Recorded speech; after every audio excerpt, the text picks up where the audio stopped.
Bismillahirrahmanirrahim. Assalamualaikum warahmatullahi wabarakatuh. Selamat sore. Semoga hari kalian menyenangkan. Di sini saya akan menerangkan tentang materi untuk berbuat baik. Kita sering mendengar ungkapan sedikit-sedikit nanti jadi bukit.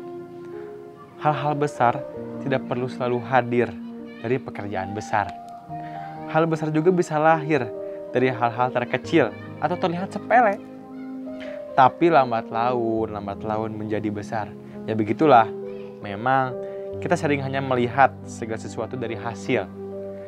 Tapi kita melupakan bahwa yang besar saja lahir dari proses penumpukan yang kecil-kecil atau dianggap sepele atau dianggap tetek bengek.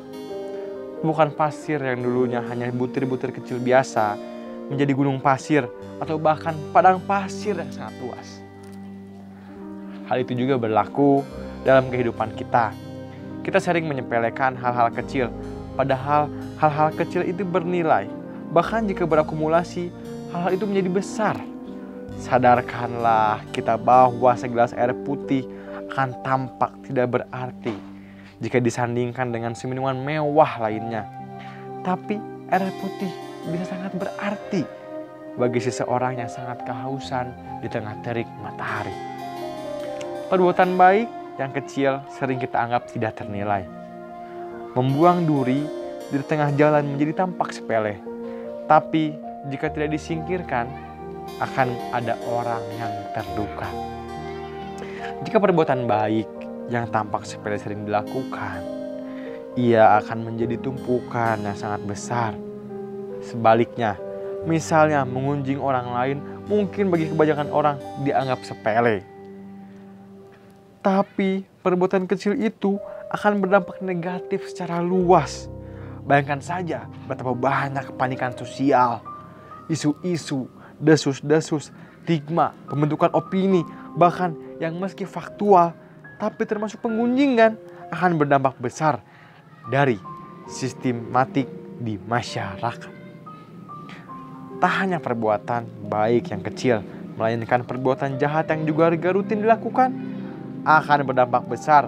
Tidak ada dosa besar, melainkan dosa-dosa kecil yang selalu dilakukan. Demikian dikatakan dalam ajaran Islam. Dalam Al-Quran disebutkan, maka barang siapa yang mengerjakan kebaikan seberat zarah, niscaya dia akan melihat balasannya. Dan barang siapa orang yang mengerjakan kejahatan seberat zarah, niscaya dia akan melihat balasannya. Surat Al-Zalzalah ayat 7-8. Dua ayat terakhir persisnya adalah penutup atau lanjutan yang berisi kesimpulan. Disebut dengan tafri al-fadlakah untuk memberi motivasi atau dorongan agar orang berbuat kebaikan dan ancaman agar orang tidak berbuat kejahatan.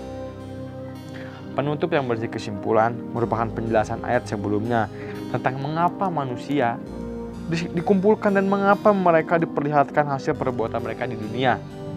Itu sekali lagi karena prinsip berlaku dalam bahwa siapa yang melakukan perbuatan baik atau jahat akan diberi balasan sekecil apapun perbuatan itu. Dua ayat di atas merupakan prinsip-prinsip yang disebut oleh Nabi Muhammad sebagai ungkapan ringkas, padat, dan satu-satunya. Abdullah bin Mas'ud menyebut bahwa ayat ini adalah ayat paling tegas atas jelas keberlakunya akhman ayah dalam Al-Quran. Suatu ketika Sya'ah bin Najiyah, kakek Al-Farajdak, kepada Nabi Muhammad meminta untuk dibacakan ayat Al-Quran. Kemudian Nabi memilih untuk membacakan kedua ayat ini. Sya'ah berkomentar, "Cukuplah bagiku ayat ini. Segala nasihat telah berakhir. Aku tidak peduli tidak mendengarkan ayat lain dari Al-Quran." Komentar ini tentu harus dipahami. Dalam pengertian begitu penting dan padatnya kandungan dalam ayat ini, tidak berarti baginya bahwa ayat-ayat lain tidak penting. Tentu saja ada beberapa lain serupa seperti jika kalian berbuat baik, maka kalian akan berbuat baik untuk diri kalian sendiri. Dan jika kalian berbuat jahat, maka untuk diri kalian juga. Al-Quran Surat Al-Isra ayat ke-7. Begitu penjelasan tentang cara berbuat baik dalam ajaran Islam. Semoga ilmu ini dan cerita ini bermanfaat bagi kalian. Selamat sore. Assalamualaikum warahmatullahi wabarakatuh.